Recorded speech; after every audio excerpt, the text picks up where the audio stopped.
trust in the triple gem. Why? Itipiso Bhagava Ara. That means you put a trust that the Buddha is purified. Itipiso Bhagava Ara. Sama Sambuddha, perfectly acted. After years in the Dharma, after years, from own experience, you find that this thing, there's something there. Trust it. This stuff is called established confidence.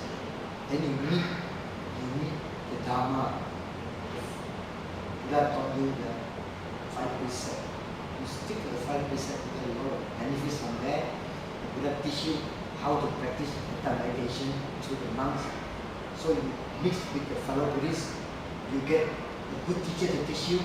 Slowly, then your confidence will build up. Eventually, you practice Satipatthana. Then, at this stage, you realize the importance of the aggregates.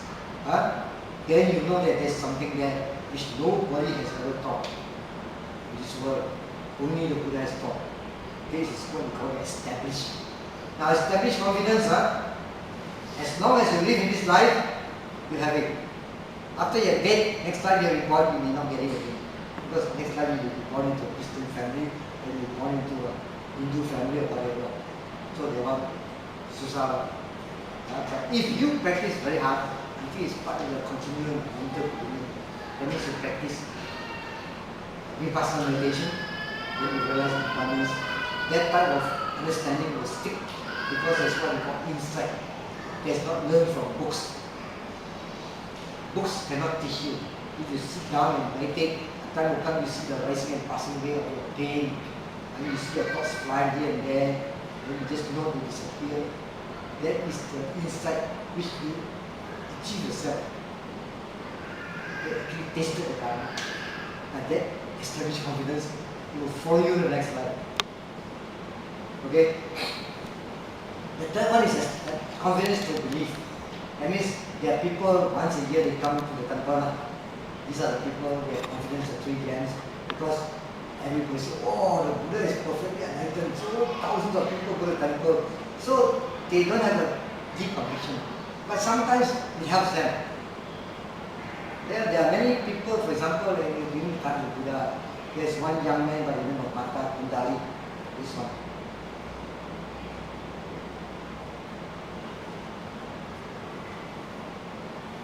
Mata Kundali. Mata Kundali was the son of a rich man in the Dhammapada. The father tried to cure him but couldn't cure him. Eventually he got more and more sick. So whenever relatives come, his father is a miser. He has to serve the relative with drinks, this, and sometimes he stays behind and he has to serve them food. So being stingy, he doesn't like visitors to come and see the son. So eventually he put the son outside the house. Terrible, this miser. And so one day the Buddha, in the morning, the Buddha will survey the world with his compassion, with his second eye, and he saw this young man right for conversion. So the Buddha went to see him. Mata Kundali was facing inwards now, facing the house, so he couldn't see the Buddha. But the Buddha let the second power with prayer. So when Mata Kundali could more or less see the brightness, he turned around and saw the Buddha. When he saw the Buddha's face, he was so glad. His confidence built up. He was very happy, full of faith in this Holy One. He died at an instant and he was reborn. After he was reborn, heaven came down to earth again to teach his father. Both of them eventually enlightened by the Buddha. It's a long story. What I am trying to highlight here is that even faith looking at the Buddha image. Let's say somebody before they die, some people are born to them before they die, they are so-called, once you hear Buddhist or sometimes you have heard about Buddhism. So before they die, some of them can't die. Only in religions. So the mistake, so I go and bring a monk. So the monk go there, so they ask him, he's already unconscious. He just put his hand there with the rope and offered. And the monk chanted. He went home and the lady said, hey, Rajana, uncle died this way. Even just hearing the chanting before they die. can actually arouse the faith. So that before people die, we should go and help them, do some chanting. Of course, if they are Christians, they don't go out, they get frightened. Christians get frightened by chanting. But if they are Buddhists, or they are so-called Mahayana Buddhists or what, take a monk there, do some chanting, they will have that to establish confidence before they die. Because they are lost. They are lost, they are frightened of them. So you need to do this. I've done a lot of these things. So the 4 types of faith, you know what that? The faith of the Bodhisattva, the faith of the Arya, the faith of established disciples like new people, and the faith of a new fellow who is just based on seeing the Buddha's image or hearing about how big the Buddha is. Those are the ones that get this. Now the next quality you have to develop is the 5 precepts as a permanent undertaking. Huh? That means every day, every hour, every day you have to keep a precept. And the longer, the more you keep, the more parami you develop. Then the condition will not come. If you do something, you build a parami. The condition for you to stick is not there. The condition for you to lie is not there. If you keep on breaking up, there are conditions will come for you to lie. What's so great about the 5 precepts? Huh? I want to talk about this one so that you will appreciate more. Because there are teachers go around telling you, hey, not enough. Then you must not steal, you must not lie, you must always tell the truth. True or not? There's one teacher going around, you know who lah? Thousands of people think it's great. Huh? He tell you, must always tell the truth. Do you agree or not? The Buddha didn't say, must always tell the truth. He will say, don't lie, don't tell lies. Sometimes you must not tell the truth. I will highlight this example because in the Dhammapada there is an Arahant. This couple will always invite him for dana once a month, regularly lah. He's already the Arahant, no. 7 years they invite him regularly for lunch dana. So in this particular instance, he came to the house because he knows them. He comes a bit earlier, sit at the hall there waiting. Have you heard this story? Never heard. Never. This story very good. This story, one shot will destroy the myth that you must always tell the truth. It's from the scripture itself. It's not made up by me. So these monks, Arahants sit down, patiently waiting. So the house owner is a jeweler, make jewelry. Something like that. Make jewelry. So he was chopping the meat. Now he didn't kill the meat, he just buy the dead chicken, so there's no killing. You can't understand. You don't have to save the chicken. Okay? Why? People ask me, Raja, how can you practice metta when you eat chicken? Say, where is the chicken? This particular piece of meat came from the chicken that has already died. I'm practicing metta to all beings, including this previously chicken. I can practice metta while eating the meat. Our teachers can practice that. Wu Yangxi can practice that. Chiang Mai Sayadaw can practice that. Why can't you practice that? Because you are full of wrong views. The mind is all confused. You think there's a chicken here. That chicken who died, we are now doing metta to that being already. Is another being now. So this chopping meat full of blood. Then the door, somebody knocked the door, come out. He came out, opened the door, the soldier comes. He comes with the king's ruby. Hey, the king wants you to mount the ruby. Very urgent. Okay. So he take the ruby, put it on the table, say the monk is sitting there. Okay, over here lah. Put on the table, his hand got chicken blood. Don't know what blood, he went to the kitchen to finish and wash up. Now, the ruby, red color, with the blood there, he has got a pet crane, You know crane, a little bird. My dog can smell the blood. Thought it was a piece of meat. Swallowed the blood. The monk was looking at him. The monk kept quiet because the monk don't get involved. The monk just kept quiet. So this owner, after chopping, put the thing to cook, he came out. Hey, where's my ruby? He was thinking, then he looked at the monk. Whether this was actually or not. How can the ruby disappear? I just put it there. So he went to the wise man, wanting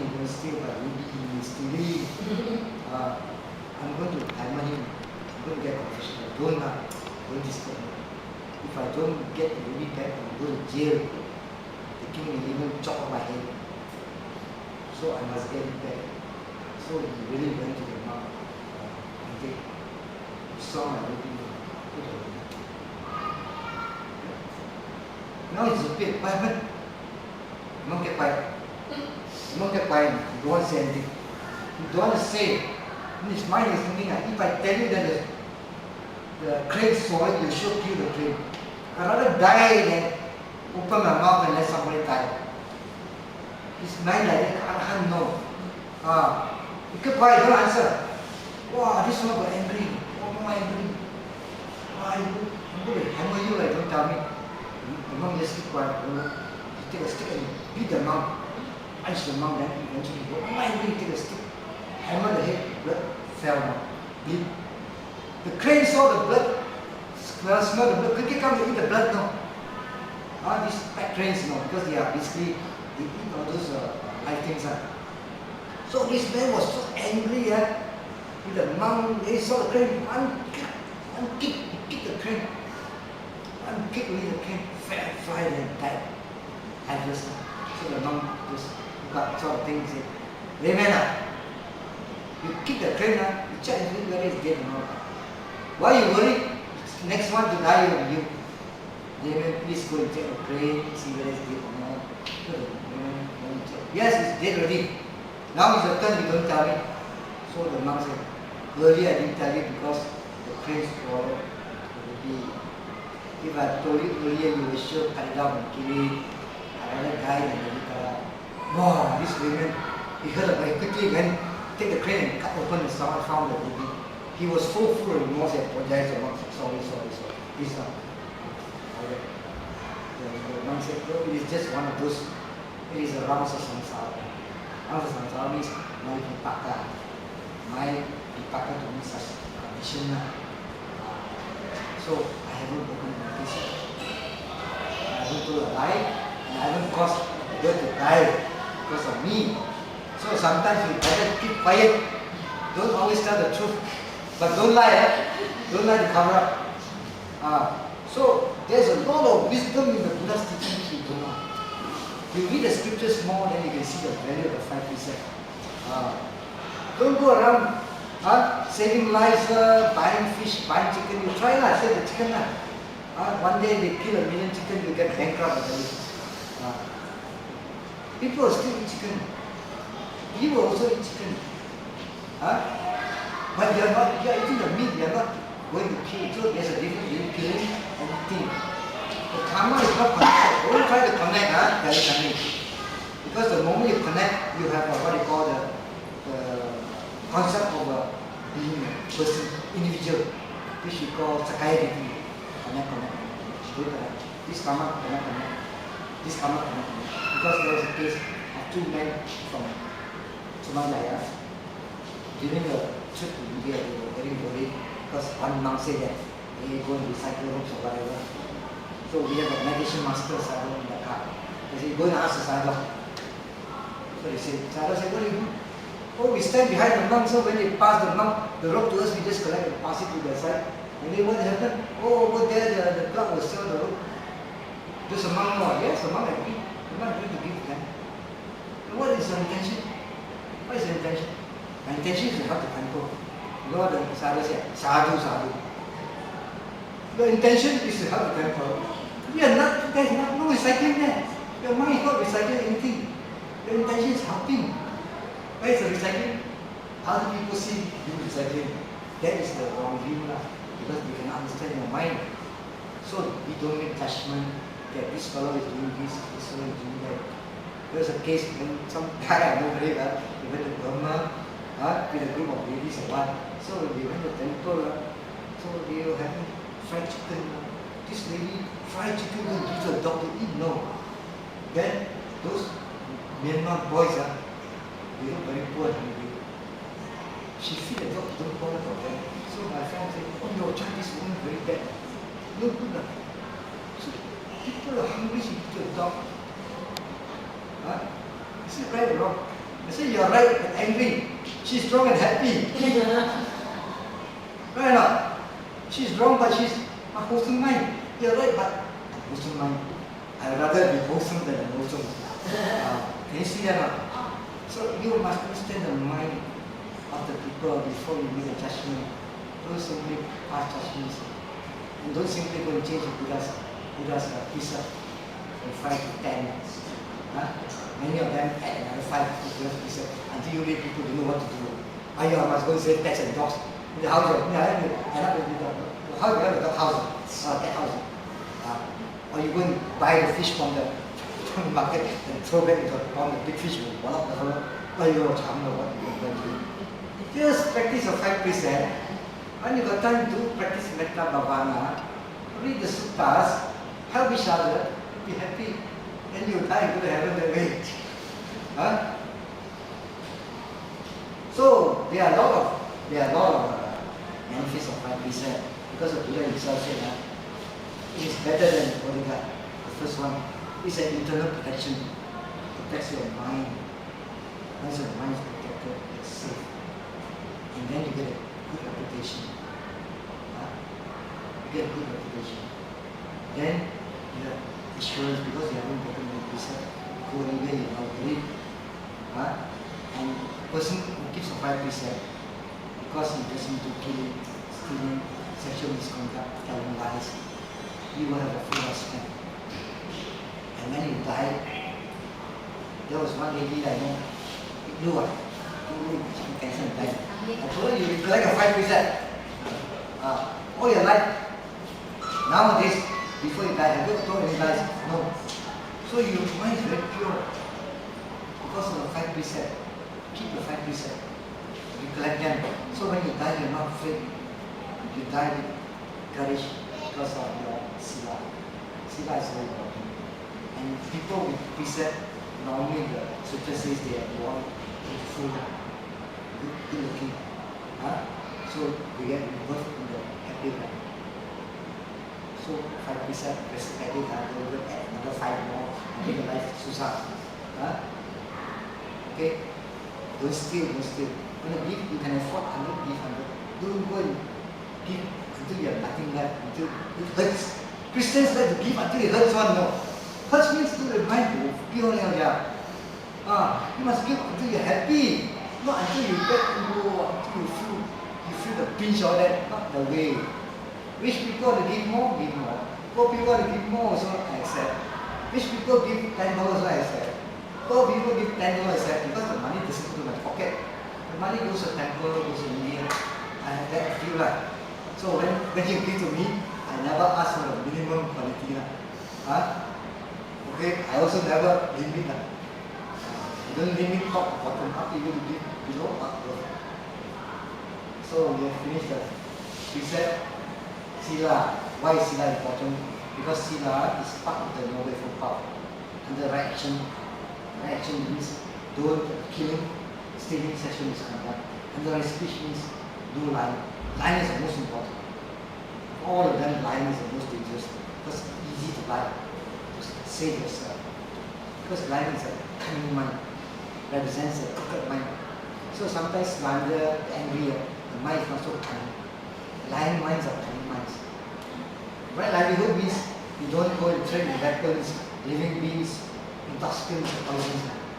So all of you got right livelihood. So very good. So no problem, No problem, yeah, very good. The Lotus Lay Disciple is not superstitious. Many of you can know that already. Superstition, according to the definition, you believe arising from ignorance. When people are ignorant, they become superstitious. They say you go and put a lot of firecrackers and chase away the devils. You chase away the devils. People who are pure, the good devas, you think they like the firework ping pong. They will avoid it because they like quiet places. People who are gentle and quiet will be born in heaven. In heaven there is no fighting. So the place is very peaceful. You go and blow firecrackers or chak bombe or the tree quick, you run away. The ghost will come to your house only. This has been propagated by this. There's in my start class with one guy. Hey, you are so great because you are karma. Even Hindus know that. I say you're talking nonsense. Hindus knowing the law of karma means You eat chicken, you'll be born as a chicken. That's why the Hindus teach you. That's why they become vegetarians. Oh, karma taught by the Buddha is, I ask you a question, what is karma? If you can answer that, then you understand karma. What is karma? What is karma? What is karma? Cause and effect. No, cause and effect is karma vipaka. What is karma? Where is karma originate? Volition is karma. Volition. Intention. Once you make an evil intention, you act, karma is performed. Outside people will say, wow, this person is so nice, praising it, but in the mind is planning to kill you. He can be very sarcastic, praise you, but in the mind is full of evil. And the moment you say that thing, his karma is bad karma. Although he will probably bless you once. Just as a salesman, very blessing. In the mind, you want to make money from you. Karma is made in the mind. Intention. Only the Buddha taught that. The Hindus say karma is made by the body. So the most important is how you act. So if I throw a stone into the house and break the window, bad will be. But there's a fire there. I take the stone to break the window to wake up the occupants in my mind. That's why I throw the stone. So it's wholesome. Breaking the window is good because of the good intention. So because we are so used to effects, cause and effect, you always want result. You do something, you want success. So you don't get success, you get angry. When you offer some food to the monk, you want to make sure the monk eat your food. You want to push people food away, and that is bad intention. That is called craving. You must do it metta. Today is so happy, so my fellow Buddhists come and offer dharma. So we dharma, patience. So you develop patience power. All the devotees here develop peaceful. So you develop. The monk after eating my food is strong. You have intention. You have loving kindness to the discipline. That is the way you perform dharma. You need a lot of skill now. I cannot teach you all. The fourth one is called the second law of the mind. So it is a law that allows understanding of what's called telepathy, mind reading, how the people who develop jhanas go and read their mind, they can find the air, they can telepathy, they can read mind, they can actually create fire in the body and burn the body. That's what happened to the Venerable Ananda before he died. Once he rise in the sky and then enter into the fire samadhi, the whole body was burned up, the ashes fell on both sides of the river. So on one side they built a stupa, the other side they built a stupa. So the two stupas, because the river changed course, now you go to India, you can still see one stupa of Venerable Ananda in a place called Hampo. Every year I take pilgrims there to see the place. So all this can be explained through Chittanyama. The last one is Dhamma Niyama, how to understand. These are called in order of norm. When the Bodhisattva is born, there is always an earthquake. This is an earthquake. It is the law of nature. Because the Bodhisattva is so powerful. When he announces his parinibbana, the earth will shake. Then there are laws of gravitation. Gravitation, who is in charge of gravitation? If there is no God, so there is still gravitation. The gravity is the two bodies attracting each other. This one, the earth is attracted by the sun. If we are attracted by the earth, this one will fly over the earth. These are attraction. These are basically natural laws. Who make the law? Nobody. They are just there. So don't ask who, why. Just accept it, and then you will have more understanding. So you have even what we have come to the point is that these laws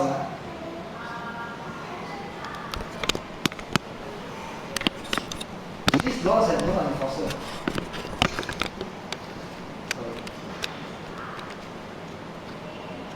There is no enforcer, no lawgiver, no God to involve. They are just laws. You understand these laws, you can live in peace.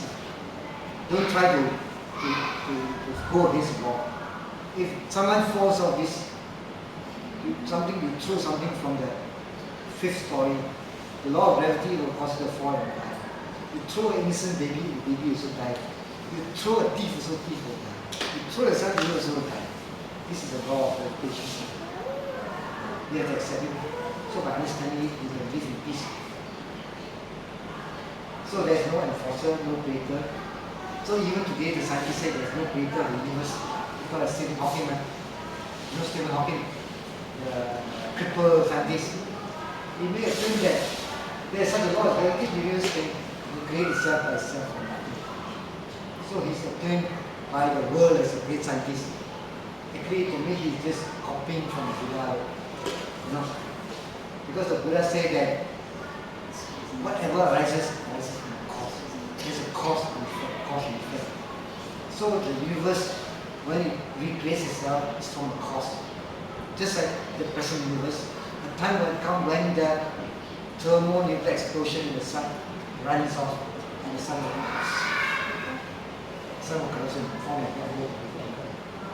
And eventually a time will come when the energy in the black hole becomes so strong, it will come explode again and form another universe. That's how the universe arise, pass away, arise, pass away. He also arise, pass away. This life born, this life die, this life reborn, die, reborn, die. You see the baby now, another 70 years, die, born, die, born, die. This is the law of impermanence. Nobody can stop it. So you have to get out of this law, you have to practice until you attain Nibbana. Then you won't cry anymore. Now you're happy. Next life you may be born whereby you get cancer at the age of 20, or just like Patachara, all the family members die, this become mad, you know Patachara. So these are the laws of nature. Why it happens? Because of the karma, the Buddha can fathom.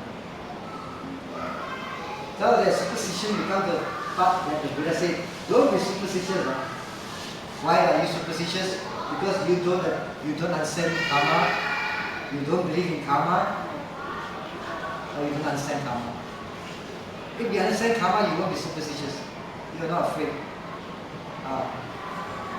The law of karma will protect you by performing wholesome things to get your protection. So there's nothing to be worried. So you find that Buddhists will like to wear angaya, ties to what evil. You think Tankai can follow evil? So easy. And then the Chinese will believe in feng shui. So even graveyard also feng shui. Everything feng shui, even making a road also in China. Then any local priest will let them know to sprinkle water there. The water should go to the plant.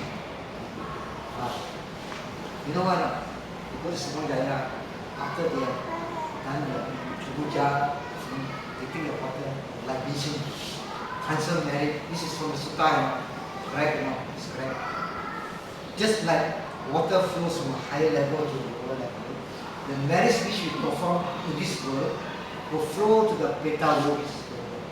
After that, the water they take it to the plant and give it to the plant, pour to the plant. That's the correct way. You don't go and throw on you. I don't let the monk to throw water on me, especially when my clothes are dry. Then my hair is dry. Let's say you so nicely make up your hairstyle, that the monk comes and sprinkle water. It's not correct. So I tell the monk, please don't do it. I'm very polite, then don't do it. But the worst I have met is in Singapore. They have one place where there's a Thai temple. Oh, this Thai monk is butt. I tell you what, the arm bowl is for eating one. True or not? You fill it with water, no? After chanting, you fill it with water, then it's not like using a flower, you have nothing like broomstick so long. Broomstick. You fill it. I you. This is too much. He is actually propagating ignorance. Such monks shouldn't expect them. They're propagating ignorance. They're going against the Buddha's teaching. the Buddha teach the monks to enlighten the world. They make the world dark. When I went to Sri Lanka, the monks don't tie strings. In Sri Lanka, they don't tie strings. In Burma, the Malaysian monks don't tie strings. As soon as the monks come to Malaysia, Burmese monks also tie strings. So, Ureveta, at one time asked Chinese Sadho, this one guy, so Chinese Sadho, you don't tie string. You don't tie any string. You don't go and teach them this type of thing. Teach them meditation. I asked Yamsi, you ask Yamsi about tying strings? He said, yes. Ureveta asked Chinese Sadho, please don't throw water. Cannot throw. Meditation monks cannot throw. Why? Because you're propagating ignorance. You're propagating superstition. You should be propagating the follow the truth, the noble path, the beautiful path. You should be propagating Sila Samadhi Panya. Sila means precept, Samadhi means concentration practice, Panya means practice of vipassana. That's what a good monk should do. Don't propagate these things. Because why? They contradict the Buddha's teaching. The Buddha teaches the Mangala Sutta, 38 Mangalas.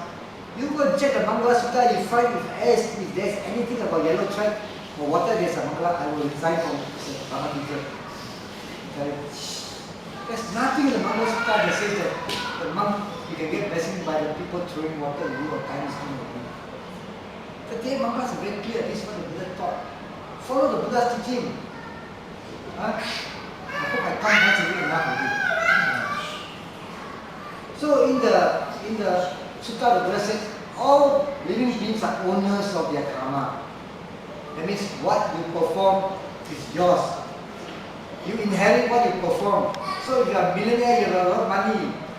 10% you give to charity, when you die, that 10% you get back in the form of merit. If you don't give to charity, all the money you give to your children spend all the money, you get nothing. You know, that's called spiritual investment. Even you give, every month give $10, that $10 is a mandatory section. It will benefit your future life.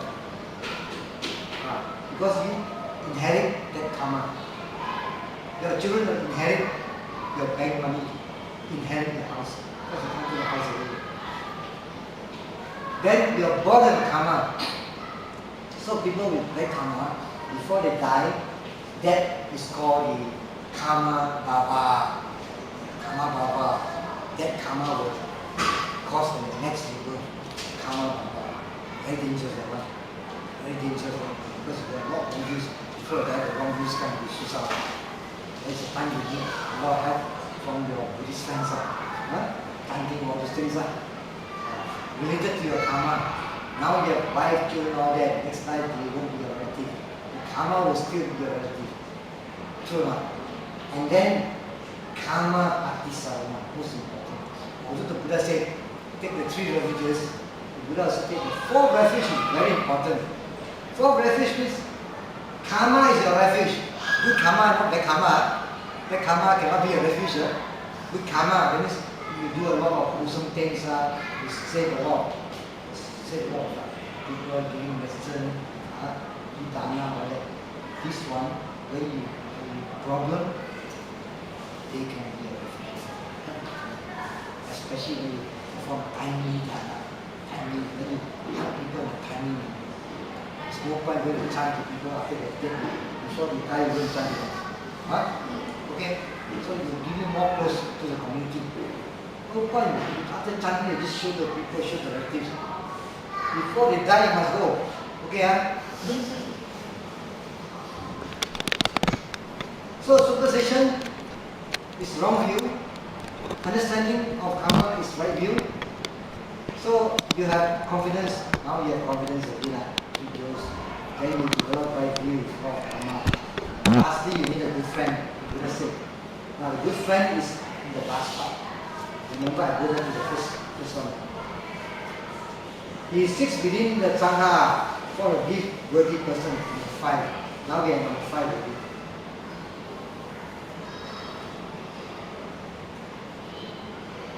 Good friend, why? Eventually, whether you like it or not, this life you want to practice now. Maybe next life you get cancer, then you practice now. You want to rest in life. True. people like Uyangsi, they have the wisdom. They have the parami, so they don't wait until they get cancer to practice. They have to wait until they get cancer to practice because the agency is not there. Old people, they want to practice because they know they will need 10, 20 years. So they're 60 years old, they practice very hard. By the time you old already, you will fall asleep. You see old people practice all sleeping one. I started practicing very young, 25. Now I'm 70, I still don't sleep because of the habit already. So you try to start 40, 45, 50. I give you the limit, 55. After you retire from practice, don't go and extend your. If you have a good job, you can save a lot of money. You don't need the money. Retire 55. Practice for say another 15 years. You can quickly realize a lot of teachings. So the Buddha said, Mahaparinibbana Sutta, study. Okay, what I quote is all from the scriptures one. The Buddha said that in the sasana, within the sasana, you can find noble disciples. You cannot find noble disciples outside the Buddha sasana. So if you want to look for a noble person, you must look within the sasana. That means you must look within the sangha. And within the sangha, very few. So you must actually mix with a lot of monks and you know them personally. Sometimes monks appear very good. Private smoking also. You don't know? I know. Private. Public they appear very good. Some they have big fat in the house. So you have to be very careful. But if you want good monk, I can recommend you you have a very good monk. I lived with him together. I was together with him next door as a monk, both of us as a monk. He's very good, very concentrated. When there's a power failure, he will put on the light, myself, I cannot see. He will make sure he put on 2 candles so I can see. And when I get up, he has a water ready for me. Very good at this. Practice. Monk said you are not Wilson. No, we are fellow brothers. I was a monk, not a layman. So we can sit together, eat together one. We cook in the pot together also. Very good. Very concentrated, helpful. Another monk, when I first became a monk during winter, wow, your monk has nothing. Couldn't put on the legs also. So cold. Frozen, I cannot sleep. So next morning I went to the gym. I don't have blood. The other monk is a venerable Rakita Dharma. I went to say, go and see the fellow. He's in charge. You want socks? You take out his socks and give to me. I said, well, he said, never mind. You old man, myself, young man. So he gave this thing to me. These are for good brother monks, you know. The good brother monk is when you are wako, you help your younger brother. You never know. If you are tuako, you bully younger brother, the word goes round. Bad reputation. Some monks, they don't like other monks to come. Why? Karma, more than share. There are some temples are there. They don't like visiting monks to come. The food have to share. Karma share. If 5 monks, 500, you make 100. If it's alone, you get 500. They have this attitude also now. Don't think that everyone is very good. No. The good ones are highlighted, the bad ones are people highlighted. So the Buddha said you must sit within the Sangha and offer service. Now, the last part I give you, which I can personally I feel because I mix it very important. Humble service is different from selfless service. The word Via Vacha is humble service. Humble service always give you benefit. Selfless service sometimes you get angry. You go and serve somebody who is sick or that who is scolding you get fed up. Humble service is serve somebody with respect. Via Vacha. You know this person is, this particular monk is very pure, he practices very hard. You serve him, you say, Vacha is very good, Chatu, thank you. He was scolding one. That's why it's called humble service. So you serve him and you go and give dana to him. You get benefit. Why? When you do that, ask question, ladies, who are you have to go in? So you actually can make good friend with you and then ask him questions about Dharma. Don't go and ask the monk worry things. Worry things you go and ask your worry friends. With a monk, you should go and ask spiritual questions. Spiritual questions. Then you benefit this. Now what are spiritual questions? The Buddha also stated. Good friendship, Good friendship is the whole of the whole life. Don't say that, Nanda. Don't say that. Having honorable people as friends, companions, and colleagues is actually the whole of the whole life. When a monk has honorable people as friends, companions, and colleagues, he can be expected to develop and pursue the noble eightfold path. So if a monk, he doesn't mix with a proper teacher, he is not pursuing the noble eightfold path. He doesn't understand it. That's why he becomes a senior monk. He becomes an abbot. He won't be able to teach his disciples the noble eightfold path. In this way, the sasana will not prosper. If you get a monk who studies the scriptures very well, who practices the Dharma, who realizes, he becomes an abbot. Like we see one day he becomes an abbot. He can train his disciples to continue so that the Dharma is passed down the line. Next generation there will be good monks teaching you. Third generation also. Just like Mahasayadaw, he started Sasana of Rising Fall. Today it's about 3-4 generations already. Because these people are Sadhu Kamita, Sadhu Janaka. After Sadhu Janaka, then you have Sadhu Nidaka at that level.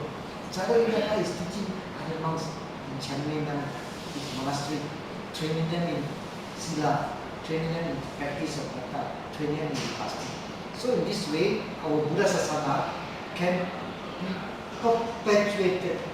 Perpetuate means continue down the line. Then you don't have to worry one day our Buddha Sasana will disappear.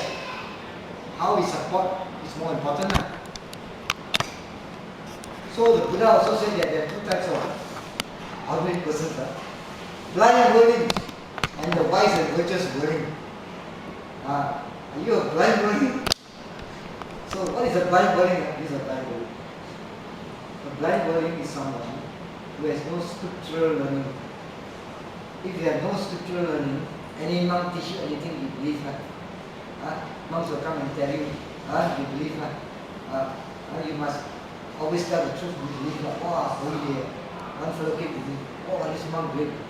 The Buddha teaches not to tell lies. He says you must do more than tell lies. You must always tell the truth. I say it's rubbish. You learn rubbish from the because you don't know the scripture. Dependent orientation, you must know. That means you must know what's the 5 grades. You know what's 5 grades? You know. 5 grades means a body grade, consciousness, only when you practice vipassana, satipatthana, 12 sense basis. Okay, 2 elements. Dependent orientation is the most important. Why? Everything depends on condition. So dependent orientation, if you can appreciate it, you become wiser. Because of this analysis.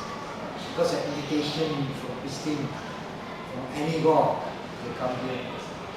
Because of that invitation, I was invited to come and give you the talk. If there's an invitation, there will be a talk. So the talk is dependent on the invitation. Sometimes depending on the health of the speaker.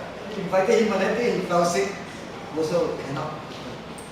So these are all conditioning.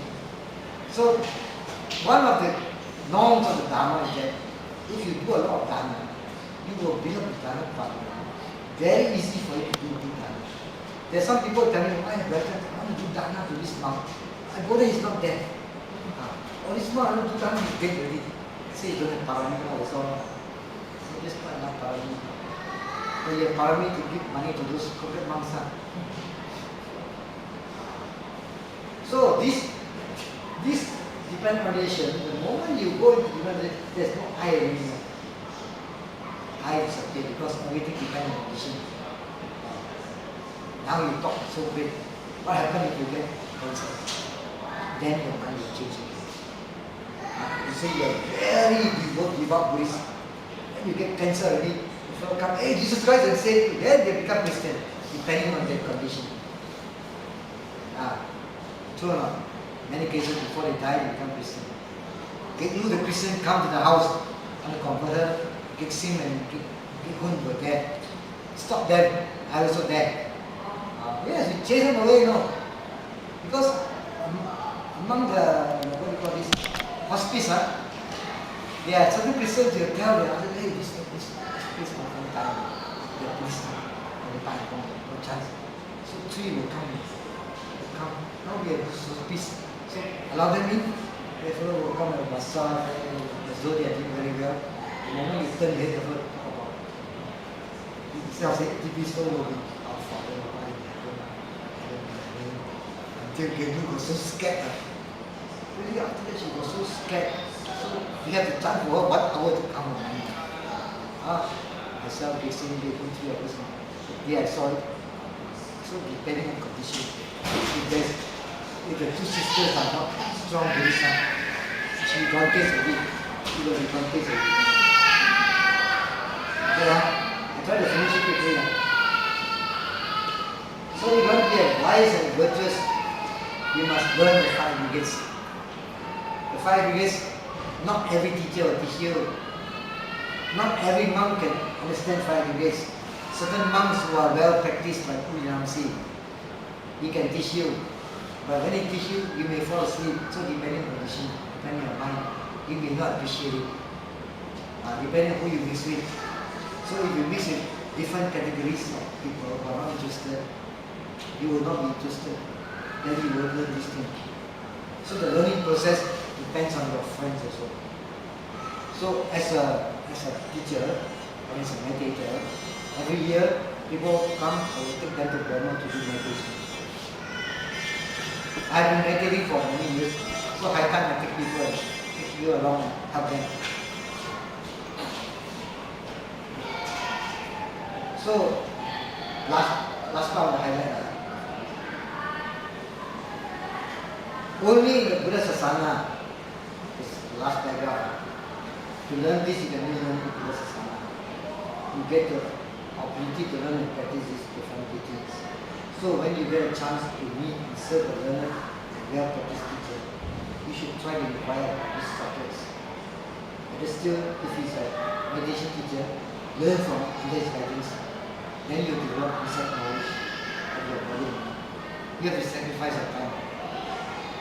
Because you need time for practice. And if you're young, you give less time. Let's say 1 year, how will you leave for 3 weeks or 4 weeks?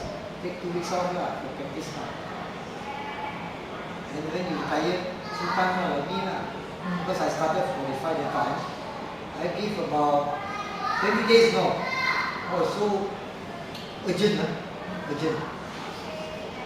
My leave, January the 1st, when I go to January 2nd, I go to office, I will fill my calendar with my leave, apply to my boss. My boss is a Christian fellow. Come and try to criticize him. Sit under the fan, do nothing good. I know you go for apply for leave 2 weeks here, 2 weeks there. You will go to that place and sit under the fan, do nothing. Don't use you people. He says, boss, do you want to grant me leave or not? If you don't grant me leave, I change the date. I don't argue with you. Okay? My boss is someone, if you want, you will give. If you don't, you give. It's like, some people like that. Guess what? So I don't argue with you. I am doing my thing. You do your thing. You go to church. I do precisely. So I did it from 45 to 55 years. In Malaysia. Bukawa. So 54 I went for bypass. After that I said I must retire 55. And Chinese father said, after you retire, you come full time. So okay, sir. So I went to 1996. I went to Chiang Mai to become a monk. Then he also 1 year earlier than me. He went in 95. 95 my bypass, he found blood into me. He gave his blood in my body. So I was trying to find him, tag him. So I met him in Mumbai. He was a monk there. So I also became a monk there. Then we go in that part. That's why we are very close to him. He's fantastic. I know him personally. He's the only monk I will always recommend. Without me, Samali Panya. You know the Noble Foot Path is classified under Sima. Sima means morality. Monk people respect me because of morality. next level is samadhi, means concentration. If the monk can concentrate, he can practice meditation well. Third level is wisdom. Wisdom is only achieve, attain. So that three levels of great respect at this level. Concentration, also respect, sila also. So monks who have keep their virtue and quality, you should respect. Monks who don't keep, you don't need to respect. You only respect the Buddha's teaching. But when you invite them to Sangha, you have to respect the whole Sangha. Indian monk, you can just ignore them. Usually. That's what the Buddha taught. The sutta is one. This layman invited the monk. They brought the monk home to the night. So during the Sangha Dana, he treated him with respect, all that. So the monk thought, oh, this layman is so nice to me. After Dana, he came there and asked to borrow something from the layman. The layman took the pot and throw it, throw at him without respect. When they are part of Sangha, you respect. When they are alone, you need not. So giving another karma to you. So in the Buddha's Sasana, it is the only place where you can learn to practice the Buddha's teaching of understanding body, Dhamma, Rupa. As you go along higher level, more of Dhamma, Rupa. Dhamma, Rupa means when you close your eyes to meditate. Is there a woman there or not? When you close your eyes, no woman, huh? No man there. Is there any manager? No manager there. No man, no woman. Just body and mind. This is the absolute truth. Body mind. So if you develop that body mind, before you die, it's body mind. Next life, again body mind. It's only when you claim, wow, next life I want to be reborn as a rich man, you will be reborn as a poor man. Because of the wrong view. Because you're grasping for the next life. If you look at body mind, there's less grasping. That's why they say, you learn body mind, you can call it wise learning. Okay, thank you. Last part is a summary. 5 mottos. You must develop confidence in 3 gyan's firmly established. Keep the 5 precepts to be endowed with virtue. This is the best internal protection, better than a bodyguard. You agree or not? Don't be superstitious. It is a sign of ignorance and fear. Superstitious people become prisoners of their superstition. 4, you understand the law of karma to gain the right view that all beings are owners of their actions. Action, what is action? Is mental action, volition is karma. Volition, which the Buddha declares to be karma. No Indian philosopher, nobody in the world understands karma as volition. Only the Buddha understands. The Hindus understand karma as action. Go to beat somebody, go to kiss somebody, that's action. Hug somebody is action. Are you sure? There's one who go hugging everybody, and cheating the right thing. Sometimes due to cravings. Then lastly, remember, merit is made in the mind. You make a merit in the mind. Don't bother what the result is. Try to have a pure mind. Lastly, this is what the Buddha teach. Look for a gift-worthy person within Sangha. There offer dharma and service. Your gain is twofold. You will gain merit by your dharma and service. Second, you will gain a good friend who can teach and guide you in dharma. So, if you follow this 5, you become a Lotus Lay Disciple. Yeah, it's the most beautiful disciple the Buddha called it. Like lotus flower. When you put a lotus flower on the Buddha, then you become a lotus disciple of the Buddha. That's what the Buddha wants a disciple to be like. So, any questions? A simple one now, this one, Buddha's teaching. But very hard to practice. Very difficult. We should strive for this. This is as a lay person.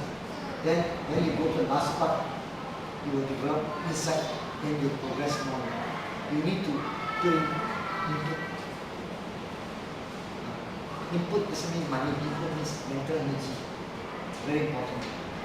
Money is in the beginning, you need to give the money so that you get a friendship, because if you are stingy, nobody likes stingy.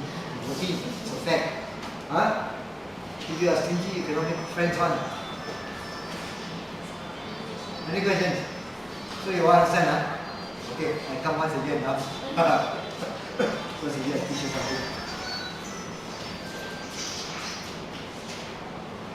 It's nice, I cover up.